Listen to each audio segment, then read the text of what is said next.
This is Pet Life Radio. Let's talk pets.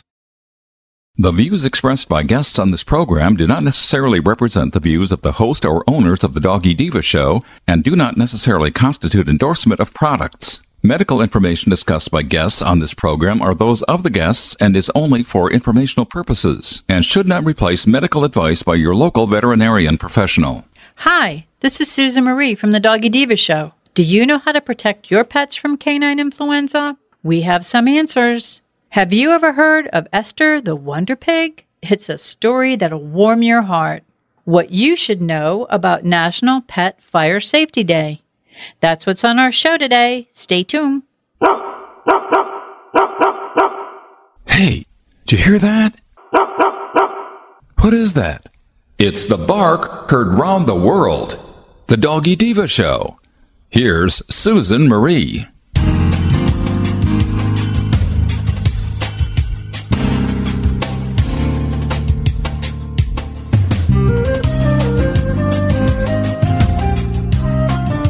Welcome everyone to the Doggy Diva show, the show for animal lovers. I am your host, Susan Marie, and as always, I am joined by my canine co-hosts, the Doggy Divas themselves, Francesca, Coco, and our newest little diva, Miss Olive. Thank you for joining us today as we bring the experts in the pet and animal world right to you. So go grab a cup of coffee and your pet's favorite treat, and we'll be back in just a moment.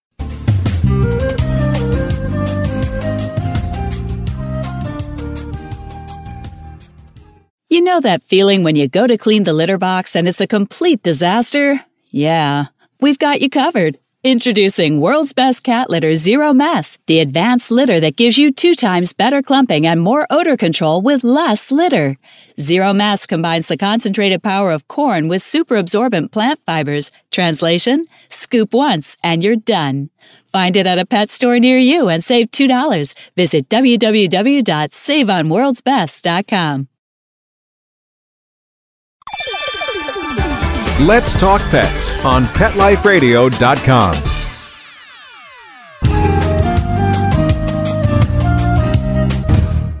Hey, Monica, there's something going around and it's not really good, and I think that everybody everywhere is worried about this. So could you fill us in on what's going on with that canine influenza? Yeah, so canine influenza has actually been around for a little while, but we have a newer strain that is having outbreak issues around the U.S. right now.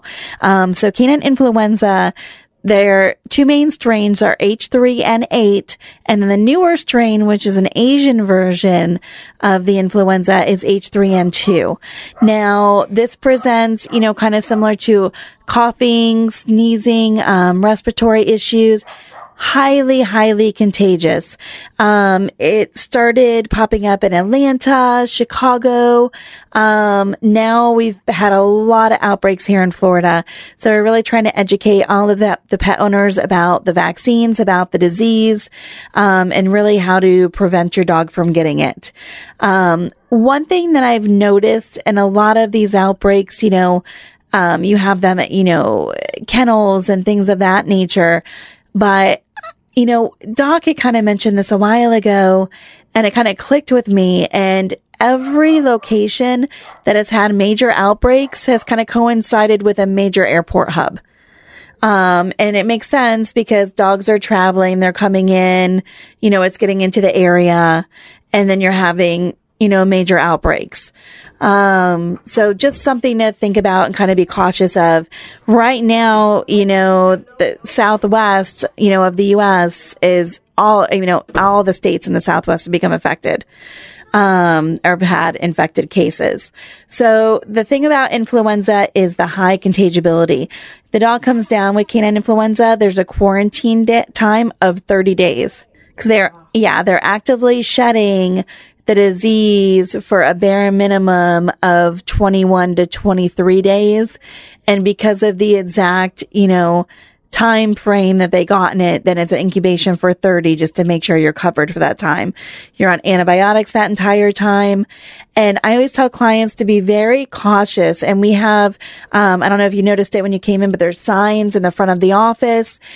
If you have a pet that is coughing, they have to be seen literally outside of the office at this point to make sure that it is not influenza before they come in, because you have to literally shut down the entire office. The office has to be quarantined, cleaned. It's highly, highly contagious. So you can have, a lot of people think, oh, coughing, kennel cough, Bordetella type stuff. My dog's not going to the dog daycare. They're not going to the dog park. I really don't need it. Not the case with this, particular influenza strains. The fomites and what they breathe, it's aerosolized for at least 20 feet. So you could be, walking on the opposite side of the road from a dog that's coughing, or have, a decent sized proximity and still have the opportunity of becoming infected from the disease. So just, as a precaution, pets that are doing doggy daycare, dog parks, behavioral classes, dog shows, particularly dog shows, because they've had a lot of outbreaks at dog shows. Greeting other dogs at parks, any dog friendly events, anything. We're recommending that every dog owner get vaccinated for the disease.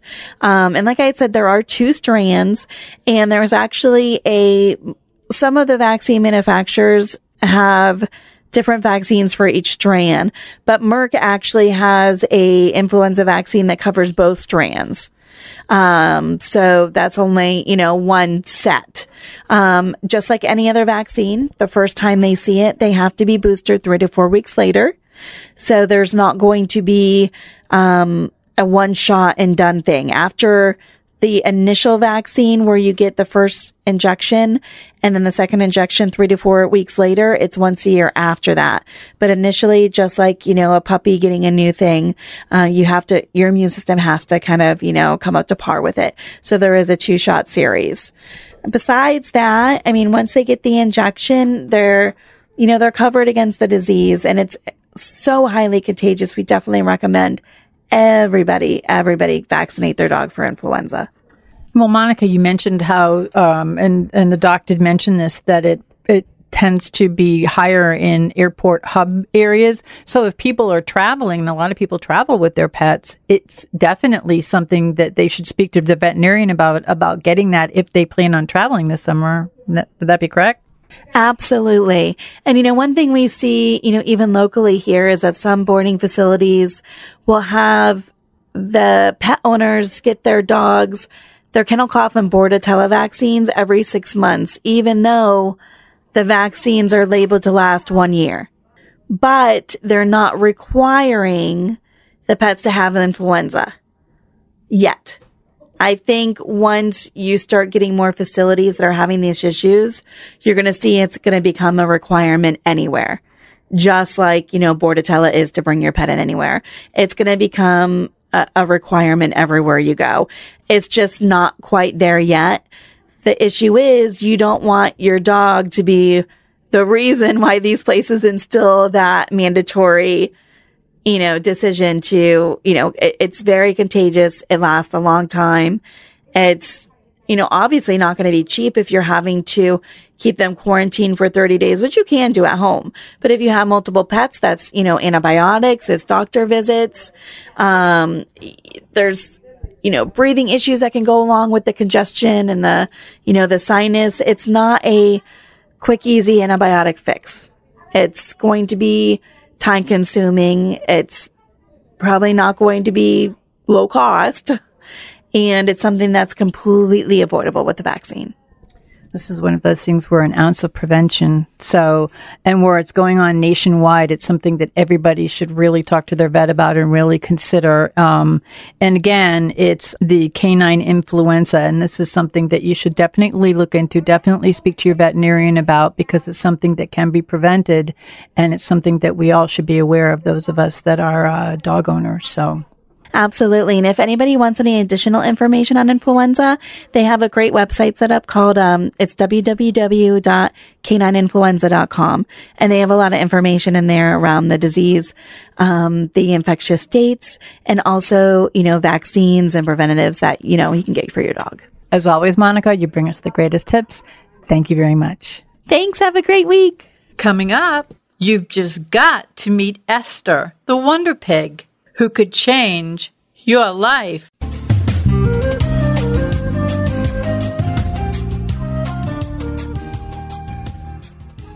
Well, she's sitting curled up on my lap as we speak.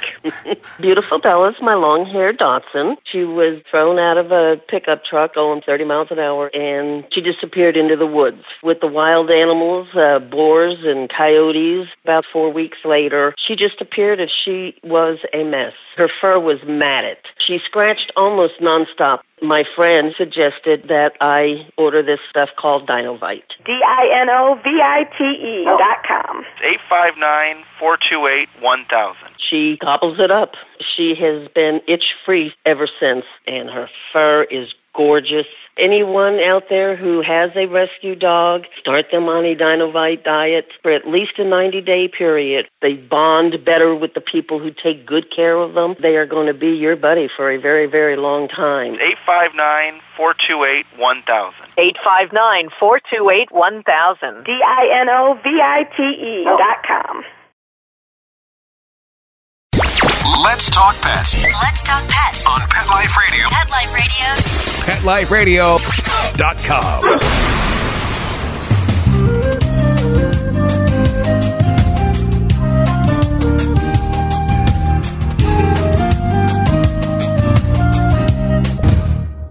Welcome back, everyone. And as you all know, Miss Olive in Suncoast Pet Magazine has her favorite things.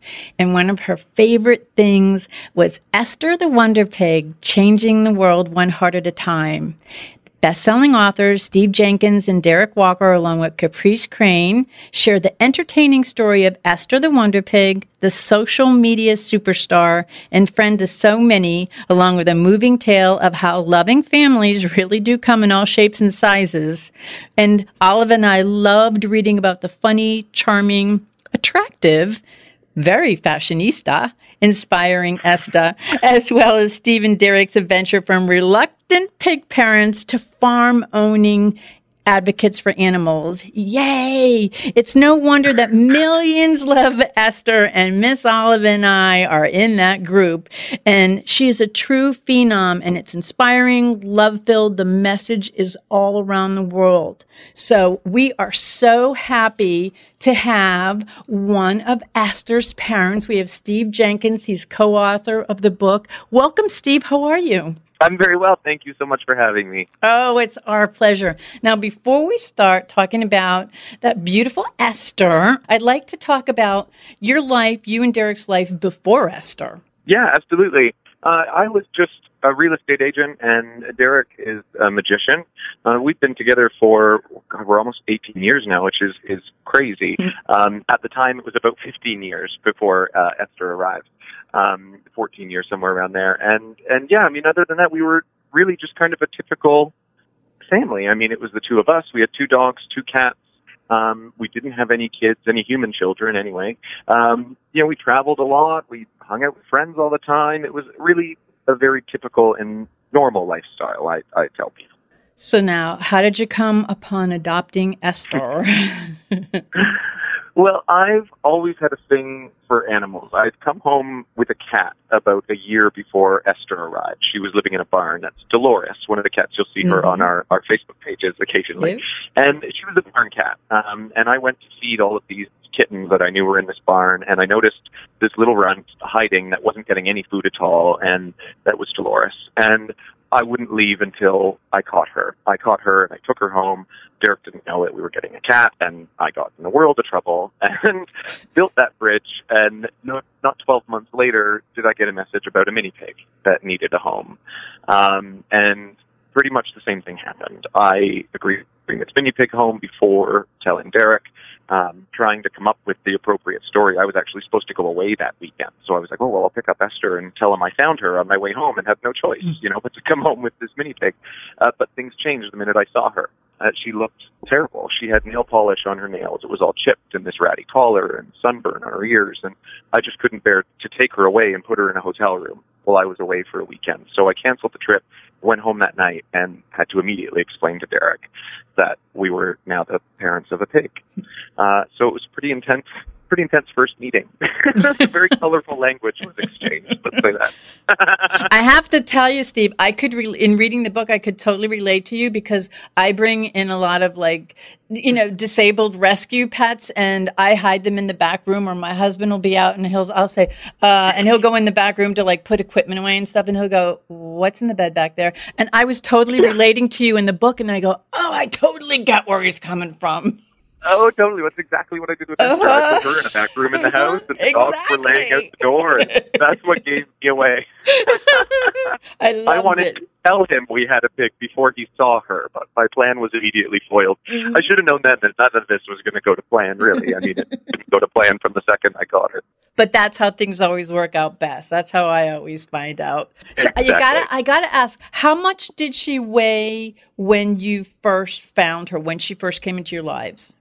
She couldn't have been more than 5 pounds. She was really little. She was about maybe 12 inches, 10 to 12 inches from snout to tail. Wow. And she stood about 8 inches tall. Like I said, 4 to 5 pounds. So there was not a shadow of doubt in my mind, based on what I'd been told by the girl I got her from, that she was 6 months old and she'd be 70 pounds when she was full grown. And seeing how big she was, and, it never even crossed my mind that she would be any bigger than this girl told me. She was tiny. She was every bit a mini pig when I first saw her. And as time went on, and happy belated birthday to Esther, how much does Esther weigh now? She weighs now about 630 pounds. She peaked at about, I think, 680 was the heaviest she ever was. Because we didn't know pig health. We thought she was healthy and had an expert come that said, she's pretty overweight. She didn't really look it.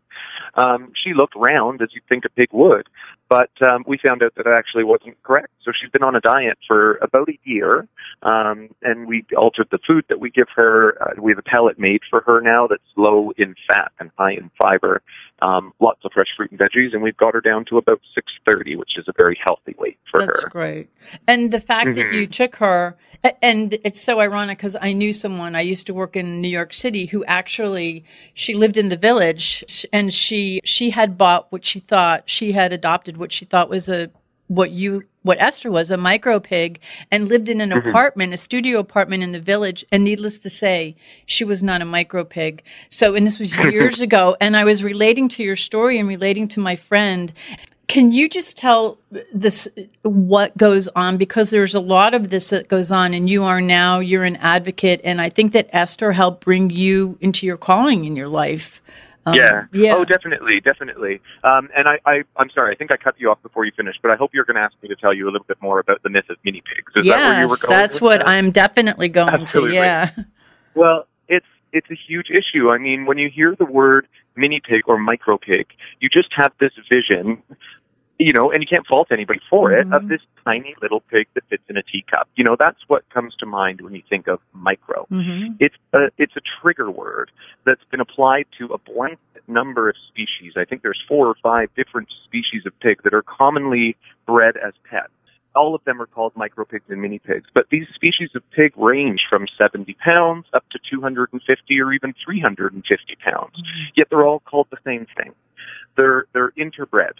So you could get a Julian pig, which are these really little ones that are, 30 to 70 pounds. They're tiny little pigs, and you breed it with a pot belly that, is an average of 250 pounds. So it looks like a Julian, but it's going to weigh 175 to 200. You basically have no idea what you're getting. And anytime you go to somebody that I've spoken to anyway, the breeders get very, very defensive. And they say, well, it's micro pigs. I breed micro pigs. And I'm like, no, you don't. You breed a certain type of pig. You just call it a micro pig. Well, they don't know. They can't tell you what kind of breed it is because they've been inbred so much. So it's just such a shot in the dark. And people go in with their expectations. Obviously ours is extreme. She didn't become 250 or even 300 pounds. She went right on up to over 600. But, even when you're expecting a 70 or 150 pound animal, to get them to 250 or 300 pounds is not at all what you're expecting. And they're a ton of work is the other thing too. People are not educated properly. Obviously we weren't. We did a lot of research on the fly, but we had no idea how smart pigs are or how much work they are, because it's like dealing with a toddler, the terrible twos with human toddlers. Well, pigs have intelligence on par with human toddlers, but they're 4 times the size, weighing 250 pounds, and they're perpetually at the terrible 2 stage. Esther has been in the terrible 2s as far as her behavior for the last 5 years. It's just the way they are. And when you're not prepared for that, you've got to restructure your house and think about where you put things based on your pig, or what you can have in the house based on your pig. It's not because they smell. In fact, they have no odor at all. They're super clean. Goes outside to do all the washroom, all that sort of stuff, no problem at all. It's actually pig-proofing the house. That was the biggest challenge, and the people aren't prepared for it. Well, and that's one of the things I wanted to talk, and going through it in your book, as you pig-proofed your house, you kind of learned it on the fly. We absolutely did. Well, we had no idea what we were doing, and we weren't vegan when Esther first came along. I know we're kind of jumping ahead. We haven't talked about that yet. No, because I wanted to definitely touch on that, yeah. So, we were totally on our own. We were just 2 guys with 2 dogs that all of a sudden had a pig in the house. So what do you do with it, right? Well, we've raised dogs. That's how we'll raise the pig. Again, for those first few weeks, thinking that she was only going to be 70 pounds, right? Not knowing what was actually happening. So we were just training her like a dog. We took her outside all the time to go to the bathroom, positive reinforcement, teaching her to sit, teaching her all those things. And it was fine. Apparently it's not how most people train a pig, but, it worked for us. But we had no choice but to learn on the fly, because we didn't have a circle of friends to lean on that were expert pig parents. And there's very, very little information out there about how to raise a pet pig, or very little reputable information anyway at the time. So it was a real challenge. So we were, very much on our own. And we also had to deal with the fact Esther was illegal where we lived. There were bylaws against her, which I knew when I got her, but I was like, well, 70 pounds, we can deal with that. We can deal with that. We can keep her a secret. So, we were trying to keep her quiet. We didn't take her out all that much. We'd take her for walks at night and that sort of thing, leash to get her used to walking on the leash. Again, trying to train her like one of the dogs. But we wanted to kind of keep it quiet. We had no choice but to keep her quiet. So, Derek and I just did it on our own and learned as we went, and trial and error, and got it figured out. Well, and it's kind of funny. I was in the book. There was a portion of the book where up where you live, Canada, you had the ice storm, and how everything it was like a whole. And we have hurricanes down here, so I could totally relate to that. And it's like when you plan for something and it totally goes totally the opposite. I was like going, oh my gosh, I could so relate to this, but it's. I have it with a house full of dogs and some cats, but you have it with Esther, and it was amazing how you guys all made it work, and you lived in a house. And It was and you had no electricity, you had no power, you had nothing. And I was like, wow, this is, it was such a transition. And to see you go through the almost like survival mode. But I mean, if you guys could get through that, you can get through anything. And then I was like, oh man, they're going to get through everything now.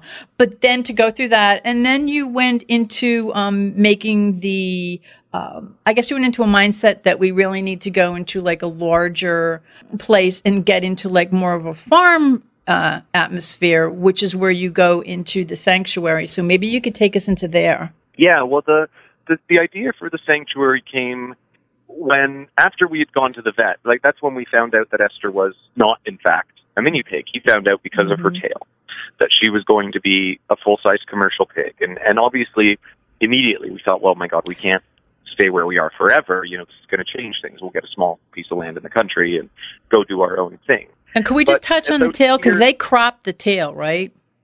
Yeah, absolutely. The crop tail is clear indication to anybody that knows anything about pigs, where they've come from or what their background is, because it's such a common practice in commercial farms. Yeah. And it's because they're housed in very tight spaces. Pigs love to explore and to root. I mean, here on the property, Esther walks, probably a mile and a half, 2 miles a day, depending on what's going on. She loves to explore and root and dig. But in commercial farms, pigs are kept indoors in stalls with, 20 or 30 other pigs. All they can do is eat and fight with each other. And tails are usually the first thing to go and get bitten. So they're often cut off when they're piglets. Esther's tail is about maybe an inch and a half long. We have a few pigs at the sanctuary without crop tails, and their tails are about a foot long. So it looks drastically different. It's really, really sad. But yeah, that's how we knew that she was a commercial pig. And the bigger that she got, and we did have some training issues as she got larger, and we started with a litter box, expecting her to stay small, but for obvious reasons, a litter box is not practical for a 600-pound animal that lives in your house. So we had to undo all that training, which created a nightmare, as you can imagine, trying to tell an animal that's been teaching to use a litter box for months, and then just taking it away and saying, okay, no, we're going to do this now. Imagine what was happening. It was awful. And we did at times consider what we might have to do. Can we keep her? Can we do this? And that's when we learned farm sanctuaries existed. We'd never heard of them before. And we were looking for alternate homes for her. But even then, we weren't satisfied. We knew we couldn't get rid of her. And we were going to move. We had kind of accepted the fact that at some point we're going to have to move. And that was it until I decided to start a Facebook page for her, because we had accepted the fact, like I said, we were keeping her. We would just move. We were dealing with this. Everything was finally getting settled. But we still had this fact. We lived in a town where she was illegal, so I didn't show her to friends on social media. We didn't kind of parade her around so everybody knew we had her. So I thought I'd start a Facebook page and kind of separate her from us. It would allow me to post pictures of her online, invite friends and family that were a little bit further away that didn't come to visit to see her and see what it was all about. I talk on the phone and I tell them about her, but they really didn't get it. So I thought that would be how I could do it and kind of keep us apart from it. But the page went viral, and it went from nothing to 100,000 likes in, I think it was 80 days. And it was absolute chaos. And our, cover was blown. Everybody all of a sudden knew where we were and that we had her and where we lived. And so now our plan to move eventually was, okay, we need to move now. And with the popularity online and everybody kind of, rallying and pushing behind us, we thought, well, why don't we seize the opportunity to not just move quietly on our own, but maybe open a farm sanctuary. And we presented it to the page, started the crowdfunding campaign. They were hugely supportive when we first presented the idea. So we started this crowdfunding campaign and raised $440,000 Canadian in 60 days to buy the farm and open Happily Ever Esther Farm Sanctuary. It was a wild, wild year. Like, nobody knew we had her, to this crazy Facebook page, to raising all this money, to moving, all within 12 months. It was insane. And you have this huge Facebook family, and everybody came together, and you had the mystery match donor. I mean, it seemed like so many things were coming together. It's like everything was meant to be, and both of your lives were being altered, and it was all happening for I'm going to say this, like a higher good. Like everything was happening, and Esther came into your life for a reason. It's all very good. And one of the things, the craziest thing, yeah. And one of the things too that came out of this and was, you'd mentioned vegan earlier. It's because I honestly think people look at Esther and they go, well, wait a minute. Do I really want to have that piece of bacon? Or, you know what I'm saying? Right. Like, I think Esther, because of her loving, cute, sweet little way, and she's just kind of like changing the way people look at some of their food and maybe going to more of a plant-based food, which, you did touch on in the book. And I have to tell you something, Steve. You wrote about something in the book, and there was a couple. I think they were an older couple, and the wife was a vegan and the husband was not. And he was a carnivore, and they were grocery shopping. And I hope I'm remembering this correctly. And he was ahead of her in the aisle, and they left, and he didn't pick up the meat. And when they got in the car, she said that, in fact, I'm probably going to get all teary-eyed. He said one word to her when they got in the car, and he just said, Esther. And that was it. And it just, that to me showed the power of how a sweet, gentle, just this loving being is here for a reason, to show what she could do and how it can affect people in the most sincere, genuine way. 100%. I mean, before we met her, if you would approach me on the street and say, hey, I'd like to discuss veganism with you, I would have turned and ran as fast as I possibly could, because I had this misconception in my mind of what it meant to be vegan. Not only that you could only eat seeds and lettuce, but be the type of person that was a vegan, and seeing it as very extreme and very judgmental. And I'm just not that person. And so I avoided it at all costs, despite the fact that I could not look into one of those trucks if I was on the highway. I knew in my heart what was going on, but I at the same time, I'd look down or put the visor across so I didn't see the cows or the pigs in the truck and get off the next exit to get my burger. You know what I mean? Yep. So it was this weird wall that I had built up. And about being vegan and about eating animals, and the other part about vegans themselves. And then Esther came along. And she made us question everything. It wasn't a matter of, well, I don't think I can be vegan. It was a matter of, well, I can't eat her. I just can't do it. So it wasn't really a choice as much as we just had to do it, and that was kind of how it started. Well, that's it. We're not eating bacon or pork anymore. The obvious choice. And with that came the idea to start looking at kind of what her life would have been like and what was learning a little bit more about her. And then that's what really opened our eyes, because we started looking for the information that we had, in a nutshell, dedicated our lives to avoiding, and looking away from what happens to the animals in slaughterhouses and in the farms. She made us kind of want to look at that for her benefit, because we had her in our face. And that was what made us take those next steps. But it was her and her alone that initially made us start to question things. And so as the page was taking off and we saw that it was kind of taking on this vegan tone, Derek and I were thinking, well, how can we be the most effective? Vegans get it. Vegans get the message. So if we're just going to push out a vegan message, the people watching it are probably just going to be vegans, because I, as a non-vegan, did everything I could to avoid the vegan message. So we thought we need to be able to show her to people like us, and to let what happened to us happen to them, which is just getting to know her and seeing her personality and seeing what she does every day, whether it's just sleeping in her bed or begging for food in the kitchen or lying in her pool outside, basically all the exact same things that our dogs did, that people would start to make that connection the same way that we did. And sure enough, that's exactly what happened. And just like that couple that you were describing, nobody said anything. It was just, her picture came to mind when he went to grab that pack of bacon, and that was enough to put it down. And I'm telling you, you're saying that to me, and I just got chills as you said it.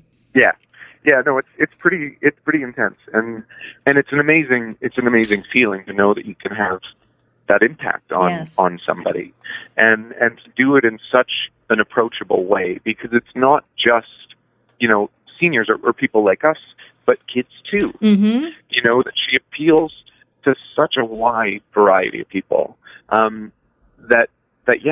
She's got a real impact, and it's been really interesting to see that. I mean, yes, she has the obvious, well, I can't eat pigs anymore impact, which is amazing, but we're getting messages from people that are saying, thank you for helping me with depression, or for, showing my sons it's okay to have two dads, or, making my mother with dementia smile. I hadn't seen her smile for months. It's wild. It's like such a simple thing. It's like your calling came, and you're touching so many people in so many different ways. We were talking about the poor pigs like that are in the other situation, and I watch the videos and I watch her running, and she's running. Yeah, she's just so sweet, and she runs along, or I watch her sleeping and she smiles when she's sleeping.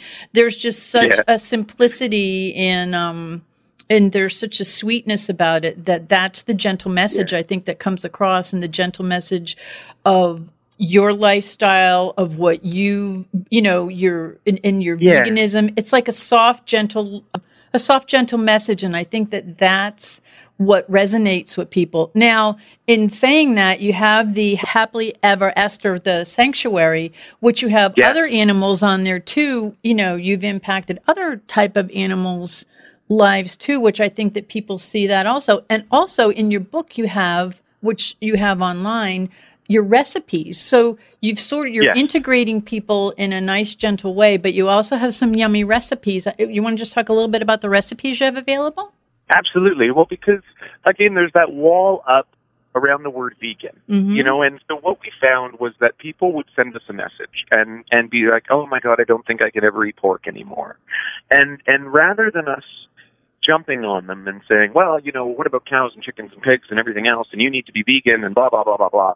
We seized the moment of acknowledging the fact that they were ready to give up pork and saying, hey, that's amazing. Go and check out Esther's Kitchen. There's all kinds of Esther-approved recipes over there that we think you'll love. And we left it like that. We pushed them over there, used the word Esther-approved, which is basically, there's no animal products whatsoever. But we call it Esther-approved because people will ask you to explain that. They'll say, well, what does Esther-approved mean? Or they won't ask any questions at all. They'll just go.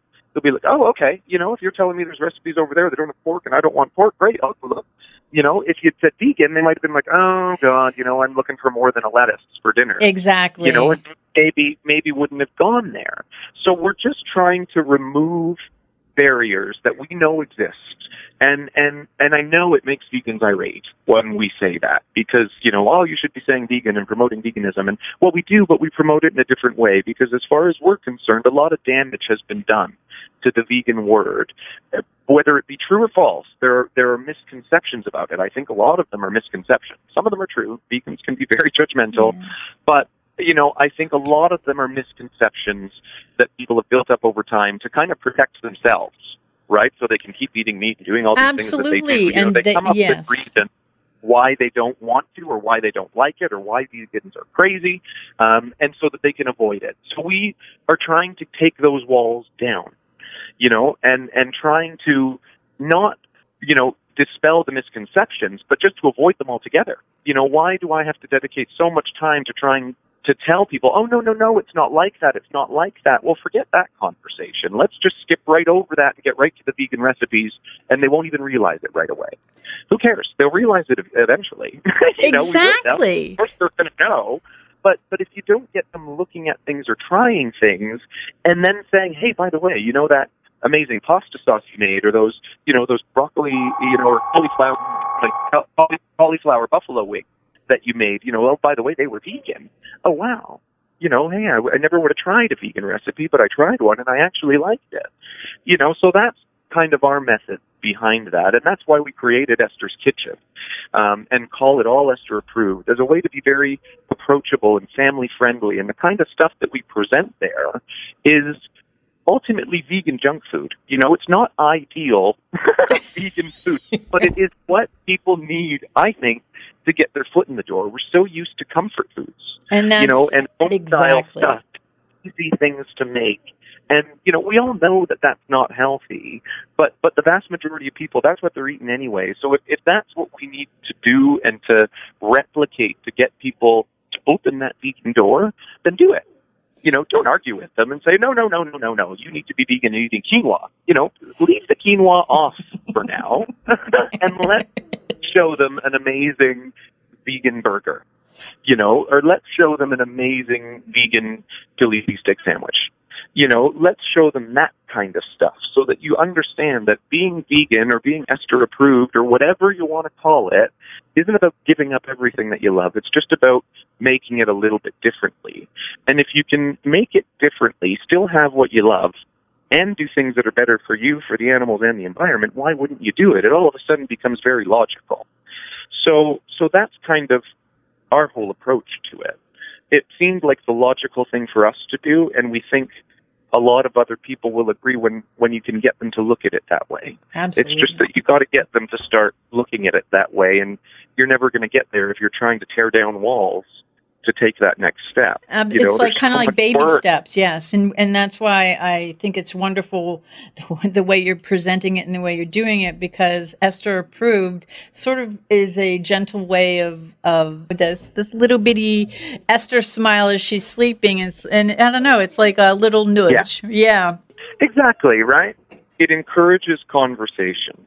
Exactly. Because, where unfortunately a lot of preconceived notions and misconceptions exist about veganism and vegans. And it's sad, and I think it's wrong, but I think we do have to acknowledge that they're there and try to work around them. So that's what we're doing. One of the things I want to talk about too, speaking of talking about making big changes, is you have something big coming up in the spring. Yes, we do. Yeah, we're super excited. Esther doesn't really do anything normally, the way that everybody else does. Everything about what has happened to us in our sanctuary and Esther the Wonder Pig and all that stuff has been out of the ordinary, including the way that we fundraise for Happily Ever Esther Farm Sanctuary. A lot of charities are just hands out for money all the time, right? And it can be exhausting for people. And we've got a bigger message here at the sanctuary, of course, and with Esther the Wonder Pig. So we're trying to figure out ways that we can, raise money for the sanctuary, but also further our message. And one of the things we decided to do was an Esther cruise. And so the Esther cruise basically takes all kinds of Esther fans from all over the world. Last year we had just under 200 people join us on a Carnival cruise. And all of those 200 people then had access to an Esther-approved menu the whole week that we were away. There was vegan food all over the ship, including vegan cheese at their pizza place, and it was unbelievable. And we had guest speakers come on board, and we did a film screening. We showed an amazing documentary. And so again, it's a way to bring people together. They're there because they're fans of Esther. They want to go on a holiday, have a good time, but it also gives us an opportunity to get those people into a confined space. I mean, let's be honest, we're on a ship in the middle of the ocean. So we've got your attention, and to spread the message that we're trying to get across to people, which is that, you can eat vegan and eat everything that you ate before. We're just doing it differently, that we can have fun. We had a pub crawl one night. We had a beach party one night. Like I said, our guest speakers, who were amazing. One of them was the VP of Mercies for Animals Canada, Krista. She came and did a talk for us. This year coming, we've got actually Linda from Esther's Kitchen, Chef Linda. Oh, how our cool. chef, is going to be joining us. So I mean, it's amazing. And it's a really cool opportunity to show also the rest of the passengers on the ship, which is really important because we don't take over the whole ship. But when you get a few hundred vegans, or as we like to say, of course, Esther approved, people on a ship, it promotes conversation and questions. And all of a sudden you'll notice that you get a whole bunch of people that aren't part of your group showing up to the seminars to hear the guest speakers or coming to watch the documentary. How many of those people do you think would have sat at home and say, hey, let me throw on this vegan documentary? I know. Right? But now all of a sudden we're attracting them and bringing them in because they're saying, oh, well, hey, that group's a blast. They're the guys that we saw on the pub crawl last night. What are they doing today? Right? So cool. And so it's really, really cool opportunity to, like I said, raise money for the farm, have a great time with Esther supporters that are taking a holiday anyway. Hey, might as well go on a cruise. See the guys. Esther doesn't come. We do have to acknowledge that. She does not come on the cruise. Well, she needs to rest up. That's right. She's got to take care of the farm while we're gone. She has to take care of all of her peeps at the farm. She's a very busy girl. So yeah, it's really, we found it to be a really amazing opportunity on a whole number of levels. And one of the other things that is really cool and kind of spinning off it is our hope to kind of get in with Carnival in a way that we can get these Esther-approved menus implemented on all their cruises, right? Because when you get non-cruise people, our people, for example, when we were on that ship, our 200 people, talking about how great our food is. And then you get people that aren't part of our group saying, well, hey, can I have that menu? I want to see that Esther-approved menu. All of a sudden that's getting passed around elsewhere in the dining room. And they're seeing that there is a demand for that as well. So we're trying to get that implemented on all the cruises, not just our cruise. So it's a really, really, really amazing opportunity to do a whole number of things. Most importantly, raising money for the farm. Secondly, spreading an amazing message and reaching another audience that you probably would never have been able to reach with most other forms of vegan, advocating and messaging.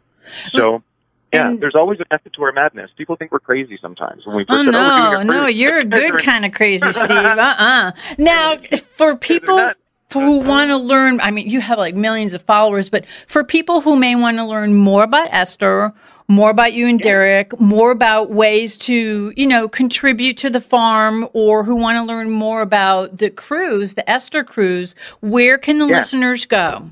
Well, home base is we kind of have two home bases, I guess. Our website covers everything, and that's www.estherthewonderpig.com.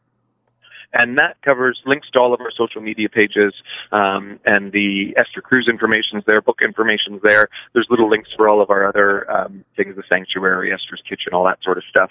And then, of course, our flagship social media page is Esther the Wonder Pig on Facebook. And we often post events there. For example, the cruise has an event page on our Esther the Wonder Pig Facebook page. And we always keep that page very up to date with what's happening, in the book as it was coming out, details on the cruise, all that sort of stuff. So that would be our flagship social media page for sure. Well, I have to thank you. Number one, I want to thank you for coming on the show. Number two, I want to thank you for what you and Derek did, because I'm telling you, you changed not only, Esther's life, but you've changed the life of probably millions of people. And when people click on that page too, you bring a smile to everybody's face. You change the way people live, their lifestyle, their eating habits, the way that they look at animals and the way that they look at farm animals. And I believe there are no accidents in life. So that pretty girl came into your life for a reason. Miss Esther, the fashionista Wonder Pig. It's the craziest thing. You know what? I got one other interesting story for you. Something that was brought to our attention about 3 or 4 months after we started the Facebook page. And somebody asked us why we called her Esther. And Derek and I, when we got her and we were naming her, we just wanted a really, kind of classic, friendly, old-fashioned type name. And that's why we came with Esther, thinking kind of the old grandma that's on the farm porch, that's kind of what we do, Grandma Esther, and that's how we had Esther. And somebody messaged us saying, well, how'd you come up to her and explain the story? And she said, well, I'm not sure if you know this. Derek and I are not overly religious people, and so we weren't aware, but in the Jewish religion, there's a Queen Esther that, in a long story short, is credited with saving her people from a Holocaust. Oh, my God. Oh, I just got goosebumps. And, wow. Yeah, it blew my mind. And it was kind of the first time that I really, said the same thing. I'm like, well, everything happens for a reason. I was going to say, everything happened. It's all kismet. Everything happens for a reason.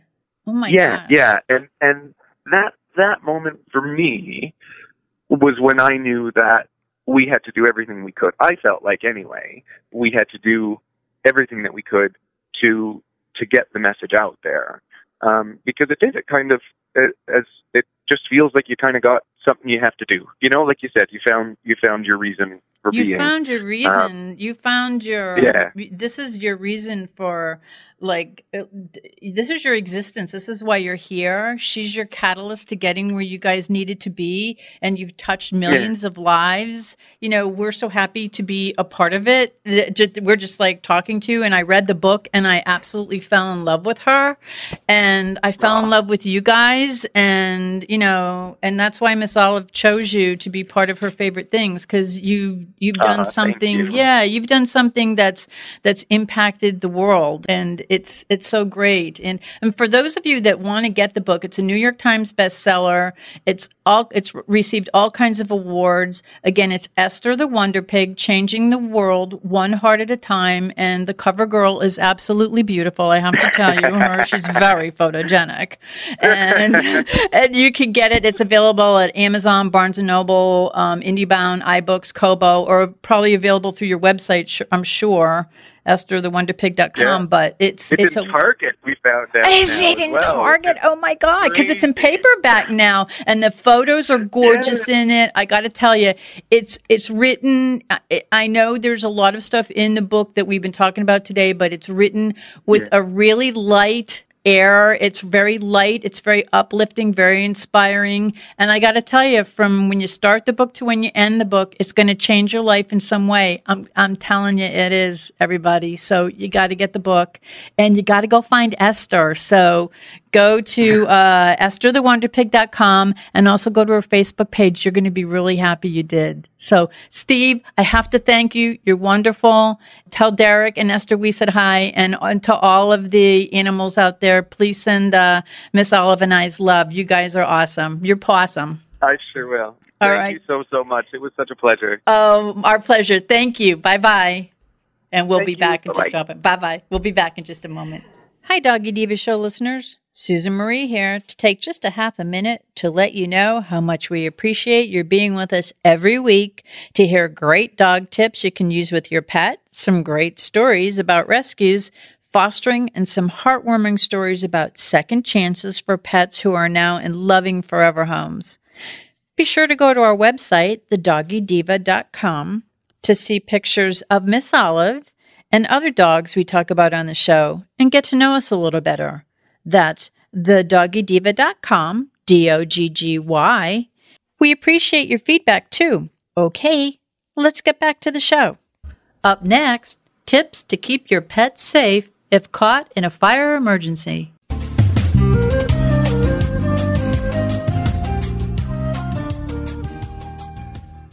Begging to hear more of your favorite show? Full episodes of all our shows are available on demand. Go to PetLifeRadio.com to fetch our entire lineup of Possum Pet podcasts. Also, dig us up in iHeartRadio and iTunes. Let's talk pets. Live and on demand, only from Pet Life Radio. Let's talk pets Let's talk pets on Pet Life Radio. Pet Life Radio. PetLifeRadio.com.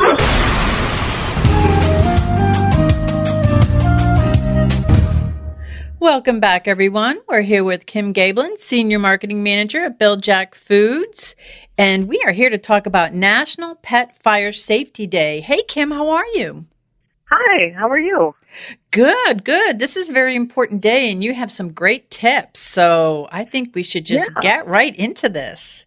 Yeah. I don't know if everyone knows about National Pet Fire Safety Day, but it was established back in July 15th of 2009. And basically the AKC and ADT security systems kind of put this together because they felt it was really important for people to know about it. Not just the fact that, you want to be safe during a fire with your pets, but also the fact that the National Fire Protection Association estimates that almost 1,000 pets a year accidentally cause fires in homes. So it's not just that you want to be safe when you have a fire that something's caused in the house, but when your pet might accidentally start one as well. That's interesting. Yeah, and you don't necessarily think about that, but I guess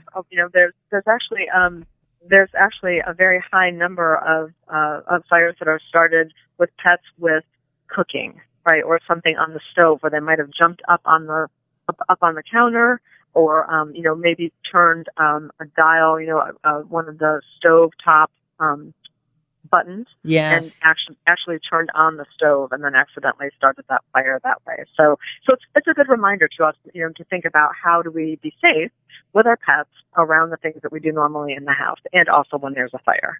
Wow. That's great. That's a great tip. And Kim, a lot of people keep their dogs gated in their kitchen. Like they gate, a lot of their homes they have the carpeting throughout the house, so they'll gate their pets in their kitchen. And you're right, they have the dials on the stove. Yeah, so so sometimes and I know sometimes some stoves don't have any kind of a button or any kind of a valve on it anymore. So again, you have to think about sometimes we can just press a little button on the electric tops and then be able to hold that down, and then that kind of locks the stove. So you may be able to lock your stove top, or you may be able to remove the buttons if you're leaving your dog, especially when you have a bigger dog. You and I have smaller dogs. Yes. And so they're probably not going to get up there and do that. But if you do have a larger dog, they may accidentally be looking for things up on the counter and be able to, knock that off and be able to maybe start something that you weren't interested in. And certainly, looking for the ways you can remove the hazards from your pets is going to be really important. So, things like candles. I know a lot of my friends, they don't use regular candles anymore. A lot of times they're using the flameless candles. And so then you don't have a dog who's going to maybe, knock a candle off the table and start a fire, or accidentally light themselves on fire, right? If their tail gets in the fire and they burn themselves. And so there's, making sure that you have those candles up above is, great, up on counters where they can't reach, or again, changing to a flameless candle. I think there's so many options these days that I think that's a really good idea as well. Absolutely. And I think that alerting firefighters, that your home is one that has pets is really key. So, I know that there's a lot of window clings out there. I know that some of the stores out there sell the window clings. They're, a couple of bucks each. Some of the security systems do give them away free to be able to put them on there. And then you can put down like how many dogs and cats and maybe even other pets you have in the house to be able to put those like on the windows in the front of the house or by the entrances of all of the doors into your house, so that if a firefighter does need to go into your house, that they'll know how many pets there are and if they can potentially help save their lives. You know what I got, Kim? And this is really interesting because I always feel those window clings, you can't have enough on and they sell them, in a lot of the pet stores. But I actually was at a, like a pet fair, and the stakes that you put in, like if you have a security system, you put it in the front of your house. I bought a stake, and it was an alert to say how many pets I have in my house. On the back of it, it said how many pets you have in a house, and it says that for the for the first responders to get into the house, this is how many pets I have in my house. Oh, I love that idea. That's a great idea. Yeah, and I've never seen one again. So if anyone has them out there, please let us know. Well, and it sounds like that's a great idea. You could even put something together like that yourself, right? You could take a little, wire, kind of a little wire that you can buy probably at, one of the home improvement stores, and then be able to put, maybe something like a laminated, piece of paper on there that has all of your pets' names on it. So I'm sure that there's ways that you could probably create one at home without too much expense as well, which I think would be good. And they'll see it when they get up to the house, right? You don't have to worry and that's why I have it right up in the front by just before my bushes, so everybody sees that. Yeah, Forget the alarm for the house. This is what I want you to see first. Yeah, that's a great idea. That's a great idea. Another idea is to make sure that you've got your pet's license and tags, their identification tags on their collar, so that if if they do get away from the house, like what if something happens and the doors are open and they run out of the house, that you'll be able to have somebody find them and be able to return them to you. You don't think about if something happens and they're breaking down doors and they're trying to get into the house, and the pets may leave, right? Your dog or cat may run out. So certainly with your dog, you want to make sure that they have their tag, their ID tag and or license on them, so that at least someone can help identify them in that case. Absolutely. I think that, also when you leave the house, think about where does your dog stay during the day when you're gone. If you crate your dog, you may want to think about keeping them near a door.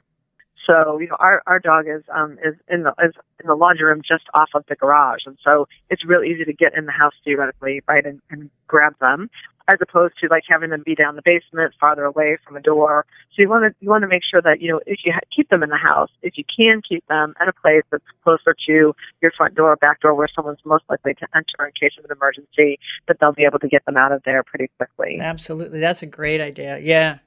Yeah, and I think, we also talk about it for all of us, right, about checking our smoke detectors and changing the batteries. But, when was the last time you changed the battery? If you can't remember when the last time was, it's probably been too long. So get up on that ladder, change that battery, because, it's not going to stop the fire, but the more time you and your dog have to get out of the house, the better off you are, right? So making sure those detectors are working is really, really critical. Which we should be doing regularly anyway. Right. But but if it's not incentive, just for you, then of course you'll think about your dog and your cat. Exactly. You'll think that you should do it for them as well. Incentive. Yeah, absolutely. And I think another key thing is having a family plan for when an emergency happens. So I know that we practice. I've got a younger daughter, and so we practice a couple of times to go outside and how do we get out? Who's going to get the dog? Who's going to get the cat? Who needs to find the pets, right? How are we going to do that if we can during that emergency?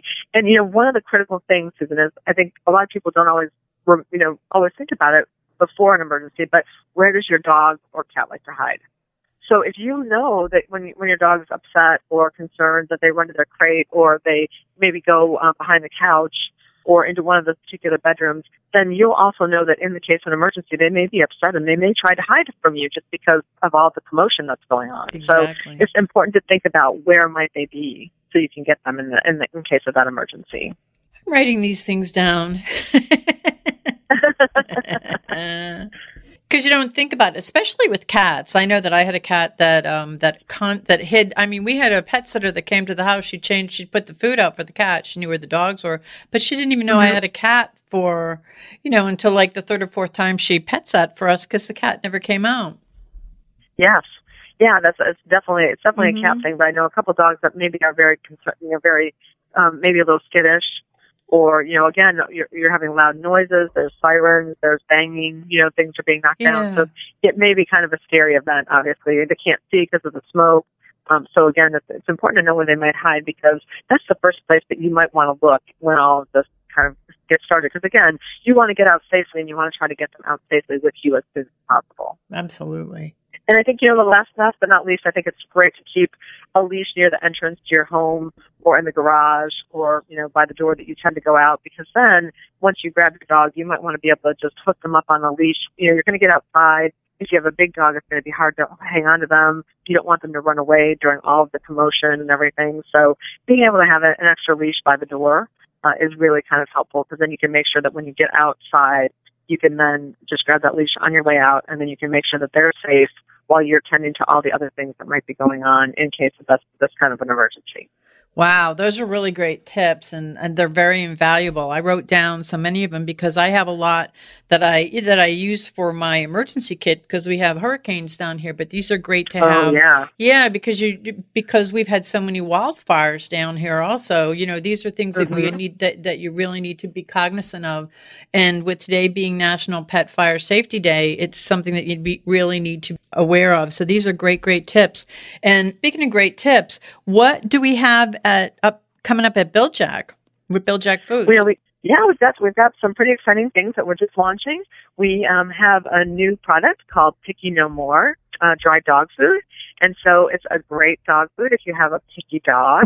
It's made with chicken liver, and we all know dogs love chicken liver, so that's something that you might want to check out.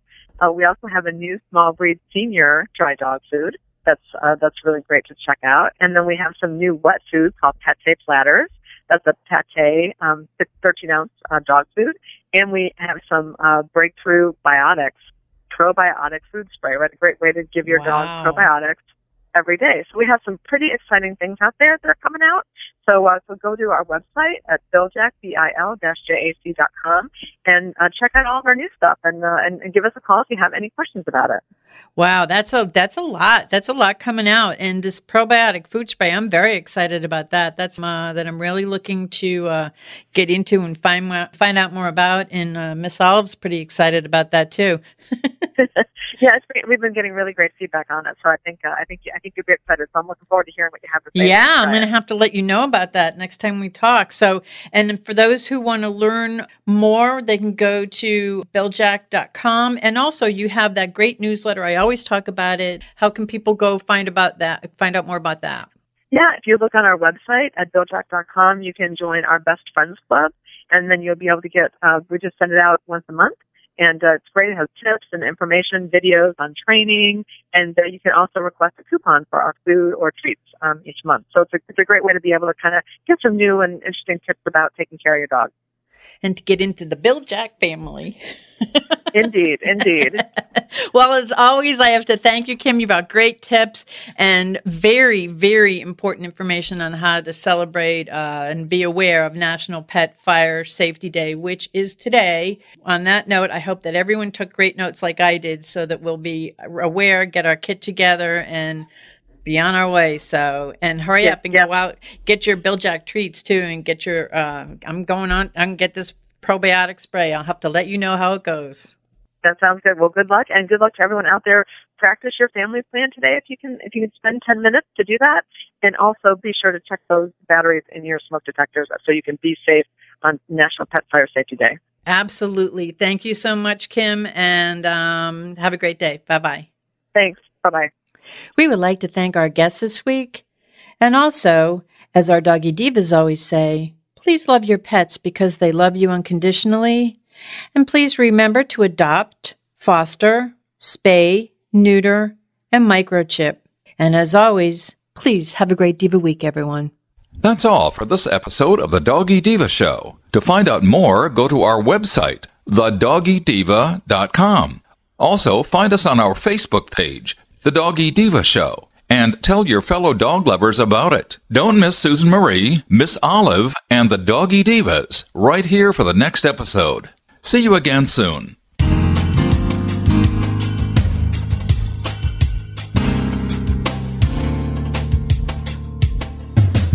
Let's Talk Pets, every week on demand, only on PetLifeRadio.com.